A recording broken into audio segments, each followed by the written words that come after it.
Olá, amigos do canal Redemptoris Mater. Sejam muito bem-vindos. O Papa Francisco decretou este ano de São José, ano dedicado a José, consagrado a José. Nesta postagem, queremos nos perguntar se São José era jovem ou um homem já idoso quando se casou com Maria. A resposta, que por falta de dados escritos específicos não tem o caráter de uma certeza absoluta, vamos dar através do entendimento de Dom Fulton Sheen, arcebispo auxiliar de Nova York e considerado venerável pela Igreja, estando em vias de beatificação. Então vejamos. A maioria das estátuas e imagens que vemos hoje de José o representam como um homem velho, com uma barba grisalha, que tomou Maria e o voto dela de virgindade sob sua proteção, como uma espécie de adoção pela via do matrimônio. É claro que não temos nenhuma evidência histórica a respeito da idade de José. Alguns relatos apócrifos o retratam como um homem velho. As representações artísticas mais antigas, no entanto, o descrevem como um jovem. São Jerônimo defende como crença tradicional da Igreja, até por volta do século IV, esta teoria. Diz Jerônimo que José viveu e morreu como um homem virgem e não um viúvo. E assim, Jerônimo está confirmando os ensinamentos de Santo Atanásio e São Gregório de Nazianzeno, segundo os quais José, como Maria, foi sempre virgem. Porém, depois do século IV, vários padres da Igreja seguiram a ideia de que José seria idoso. Quando se buscam os motivos de a arte cristã ter passado a assim pintar São José, vê-se que o objetivo era melhor salvaguardar a virgindade de Maria, com o pensamento subjacente amparado na suposição de que a velhice seria melhor protetora da virgindade do que a juventude em José. A arte, portanto, inconscientemente, fez de José um esposo casto e puro pela idade, e não pela virtude. Mas isso é como supor que a melhor maneira de mostrar que um homem nunca iria roubar é imaginá-lo sem as mãos, ou pintá-lo sem as mãos. E tal suposição também ignora que homens idosos podem ter desejos ilícitos, assim como os jovens. A própria Bíblia conta no livro de Daniel, capítulo 13, como 2 anciãos e juízes, na Babilônia, tentaram Susana, esposa virtuosa de Joaquim, no jardim da própria casa daquele que era, naquele momento, seu anfitrião. São José Maria Escrivá, inclusive, argumentava que podemos entender que a imagem do José velho seria aquela conveniente e convincente para aqueles que projetam as próprias fraquezas sobre os demais seres humanos. Se eu não sou capaz de agir de tal modo, então outra pessoa também não seria. É o pensamento que subjaz. Além disso, fazer de José um idoso é retratá-lo como um homem com pouca energia vital, em vez de alguém que, cheio de vida, a submeteu por amor a Deus e os seus santos propósitos. Fazer José parecer puro apenas porque sua carne envelhecera é como glorificar o riacho que corria da montanha e secou, diz Dom Fulton Sheen. Aliás, em vez de proteger a honra de Maria, o casamento com um homem tão velho poderia ter o efeito contrário. As pessoas do povo poderiam duvidar que ele fosse mesmo o pai de Jesus. Por outro lado, é razoável acreditar que Nosso Senhor preferiria, para um pai adotivo, alguém que tivesse feito um sacrifício espontâneo, em vez de alguém que tivesse sido forçado a isso. Há ainda o fato histórico adicional de que os judeus desaprovam um casamento desproporcional em idade. O Talmud admite um casamento assim apenas para viúvas ou viúvos. É importante também considerar que, colocando a jovem Maria sob os cuidados de um idoso, os sacerdotes do templo estariam expondo-a ao risco de se tornar viúva em breve, o que era uma situação de desassistência social naquela época. Será mesmo que essa teria sido uma escolha provável e prudente? Finalmente, parece dificilmente possível que Deus tivesse ligado uma jovem mãe, provavelmente com cerca de 16 ou 17 anos de idade, a um homem idoso. Porque, se Jesus entregou sua mãe a um jovem, João, aos pés da cruz, quando estava morrendo, por que a teria dado a um homem idoso quando ia nascer? Além disso, as longas jornadas que a Sagrada Família realizou em torno do nascimento de Jesus, como na ida para Belém e a fuga para o Egito, fazem difícil imaginar um José de idade avançada, cuidando de Maria e Jesus e caminhando para tão longe. Para o venerável Fulton Sheen, Maria é a educadora silenciosa da virilidade de José. Assim como é da castidade e virgindade de rapazes e mulheres que se consagram a Deus até hoje, e como é a maior inspiração da pureza cristã. É bastante lógico que ela tenha começado por inspirar e educar o primeiro jovem que ela provavelmente conheceu, José, o Justo. Não seria diminuindo o poder de amar de José, mas elevando-o, que Maria teria sua primeira conquista como educadora, em seu próprio esposo, o homem que era homem e não um mero vigia senil. José era provavelmente um jovem, forte, viril, atlético, bonito, casto e disciplinado. O tipo de homem que às vezes se vê pastoreando ovelhas, pilotando um avião ou trabalhando em um banco de carpinteiro. Em vez de ser um homem incapaz de amar, ele deve ter estado em chamas de amor.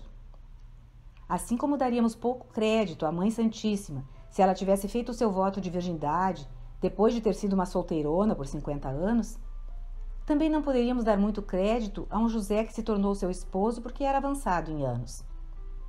Naquela época, as jovens garotas como Maria costumavam fazer votos de amar a Deus de maneira única, assim como os rapazes também faziam.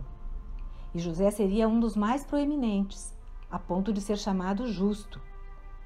Ele não era um prato de frutas secas para serem servidas à mesa do rei, mas antes uma flor cheia de promessa e poder. Ele não estava na noite, mas na manhã da vida, fervilhando de energia, força e paixão controladas. Maria e José trouxeram para o casamento não apenas seus votos de virgindade, mas também os dois corações com as maiores torrentes de amor que nunca antes haviam percorrido os seres humanos. Nenhum marido e mulher se amaram tanto quanto José e Maria. Seu casamento não era igual ao de outros, porque o direito ao corpo um do outro foi renunciado. Nos casamentos normais, a unidade na carne é o símbolo de sua consumação, e o êxtase que acompanha a consumação é apenas um antegozo da alegria que vem à alma quando atinge a união com Deus pela graça. Embora esse mistério divino interior não costume ser percebido. Porém, no caso de Maria e José, não havia necessidade do símbolo da unidade da carne, pois eles já possuíam a divindade, o Filho. Por que perseguir a sombra quando eles tinham a substância? Maria e José não precisavam de consumação na carne, porque, na bela linguagem de Leão XIII, a consumação de seu amor estava em Jesus. Por que se preocupar com velas hesitantes e bruxuleantes como as do corpo, quando a própria luz do mundo é o seu amor? Verdadeiramente, ele é Jesus, o seu prazer secreto. Assim como marido e mulher, junto ao berço do recém-nascido, Maria e José, em posse de Deus mesmo em sua família, eram mais do que felizes e planificados no seu matrimônio. O amor geralmente torna marido e mulher um só. No caso de Maria e José, não foram seus amores combinados, mas Jesus que os tornou um. Nenhum amor mais profundo jamais bateu sob o teto do mundo desde o início, nem jamais baterá, mesmo até o fim. Eles não foram a Deus por amor um ao outro, como os casais comuns. Antes, porque eles foram primeiro a Deus, eles tinham um amor profundo e puro um pelo outro. Em um casamento comum, o corpo é que primeiro conduz a alma, e então, mais tarde, vem um estado mais repousado, quando a alma conduz o corpo. Nesse ponto, ambos os parceiros vão para Deus. Mas em um casamento espiritual, é Deus quem possui corpo e alma desde o início. Nenhum tem direito ao corpo do outro, pois esse pertence ao Criador, por meio do voto que fizeram livremente. Maria e José combinaram, assim, individualidade e esponsalidade por meio da magia espiritual da virgindade junto com a união. José renunciou à paternidade na carne, mas a encontrou no espírito, como o pai adotivo de Nosso Senhor. Maria renunciara à maternidade, mas a encontrou dentro de sua virgindade, como um jardim fechado por onde ninguém deveria passar, exceto a luz do mundo, que nada alteraria com sua vinda. assim como a luz não quebra o vidro da janela ao atravessá-lo e entrar num quarto. Quão mais belos Maria e José ficam quando vemos em suas vidas o que pode ser chamado de primeiro romance divino. Nenhum coração humano se emociona vendo o amor dos velhos pelos jovens. Mas quem não é movido pelo amor dos jovens pelos jovens, quando o seu vínculo é o ancião dos dias? É Deus? Tanto em Maria quanto em José havia juventude, beleza e promessa. Não são uma cachoeira controlada e um lago ressecado, mas sim dois jovens que, antes de conhecerem a beleza de uma e a formosa força do outro, quiseram entregar essas coisas para Deus. Debruçados sobre a manjedoura do menino Jesus, então, não estão a idade e a juventude, mas a juventude e a juventude, a consagração da formosura em uma donzela e a entrega da beleza forte em um homem. Se o ancião dos dias, ao se encarnar, como que voltou a eternidade para trás e veio ao mundo criancinha, se a condição para entrar no céu é renascer da água e do Espírito e ser como uma criancinha, então compreende-se que Maria e José sejam o modelo, o protótipo de matrimônio, a imagem divina. Obrigada por terem acompanhado essa postagem. Se gostaram, cliquem em seu like, inscrevam-se no canal e acionem o sininho para serem notificados de outras publicações.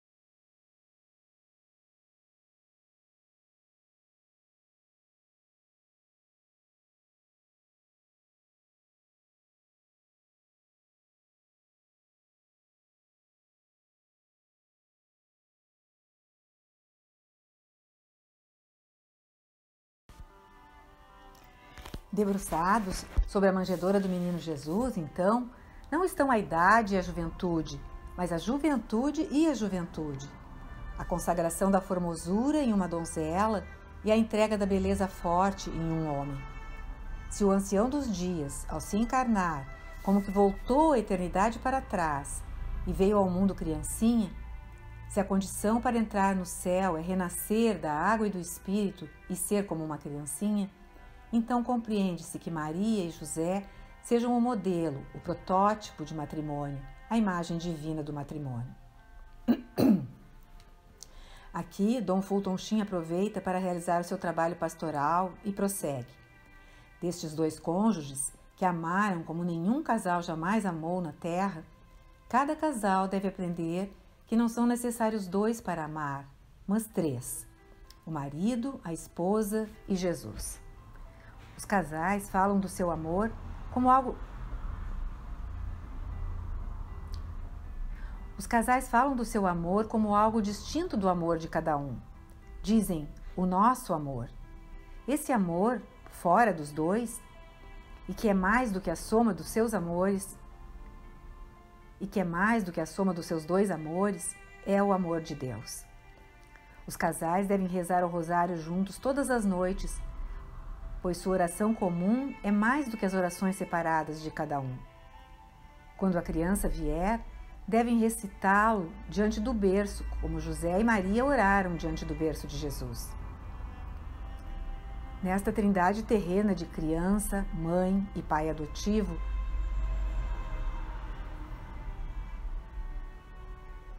não havia dois corações com apenas um pensamento, mas um grande coração no qual os outros dois se derramaram como correntes confluentes. E as crianças poderão compreender que, se aquele que é o Filho de Deus se sujeitou a seus pais em reparação pelos pecados do orgulho humano, também elas têm a doce necessidade de obedecer a seus pais que ocupam o lugar de Deus.